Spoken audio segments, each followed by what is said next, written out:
હું છું સાહિલ દેસાઈ અને ફરીથી એક યુટ્યુબના નવા વિડીયોમાં તમારું સ્વાગત કરું છું. તો ફાઇનલી એ દિવસ આવી જ ગયો કે જે દિવસની બધા લોકોને રાહ હતી.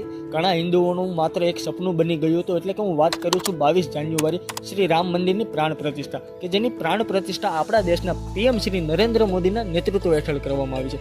અને આ વિડીયોમાં હું તમને જણાવીશ કે ખરેખર રામ મંદિર કેવું બન્યું છે અને એમાં શું શું વિશેષતા છે. એ પહેલાં જો તમે આ ચેનલને સબસ્ક્રાઇબ નથી કરી તો જરૂરથી આ ચેનલને સબસ્ક્રાઇબ કરી દેજો. આપણે આગળ જાણીએ કે રામ મંદિર ખરેખર કેવું બન્યું છે.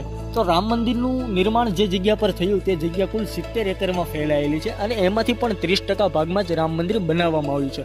બાકીનો 70% ભાગ તો ગાર્ડન એરિયા માટે છોડી દેવામાં આવ્યો છે. રામ મંદિરમાં કુલ 3 માળ હશે અને તેની સાથે સાથે 392 જેટલા સ્તંભનો ઉપયોગ કરવામાં આવ્યો છે.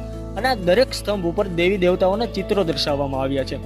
તેની સાથે સાથે મંદિરના ગર્ભગૃહમાં રામ ભગવાનનું બાળરૂપ દર્શાવવામાં આવ્યું છે તથા પ્રથમ ફ્લોર ઉપર પ્રભુ રામનો દરબાર બનાવવામાં આવ્યો છે કે જ્યાં ભક્તો આવીને તેમના દર્શન કરી શકશે.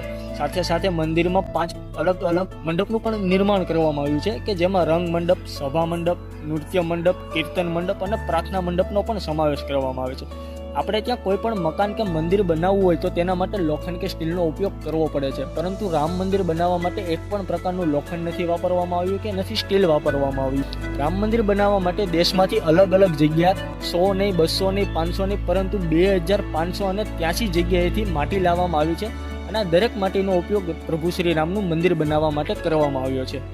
જ્યારે રામ સેતુ બનાવવામાં આવ્યો પહેલાંના સમયમાં ત્યારે પણ પથ્થર ઉપર પ્રભુ શ્રી રામનું નામ લખીને સેતુ બનાવવામાં આવ્યો હતો અને તે જ પરંપરાની સાથે રામ મંદિર બનાવવામાં આવ્યું છે. એટલે કે રામ મંદિર બનાવવા માટે જેટલી પણ ઈંટ વાપરવામાં આવી છે તે દરેક ઈંટ ઉપર પ્રભુ શ્રી રામનું નામ લખવામાં આવ્યું છે અને પછી જે ઈંટ મંદિરમાં લગાવવામાં આવી છે.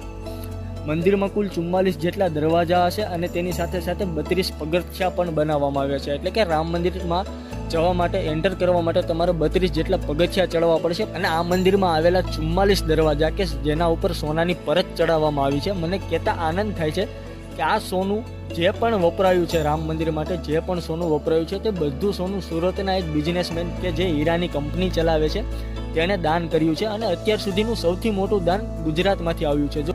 અને જો દાન કરવામાં સૌથી વધારે આગળ ગુજરાતી હોય તો આ એક ચેનલને સપોર્ટ પ્લીઝ કરજો, કારણ કે દાન કરવામાં તો આગળ છો પણ કોકને સપોર્ટ કરવામાં પણ આગળ રહેજો. એટલે મહેરબાની કરીને આ ચેનલને સબસ્ક્રાઇબ કરી દેજો.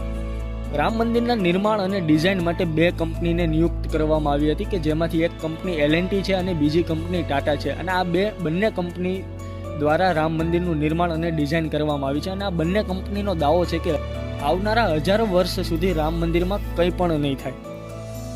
અને અંતમાં જો તમને વિડીયો ગમ્યો હોય તો પ્લીઝ લાઇક એન્ડ શેર જરૂર કરજો અને આ ચેનલને સબસ્ક્રાઈબ કરવાનું ન ભૂલતા. તો મળીએ આપણે નવા વિડીયો સાથે.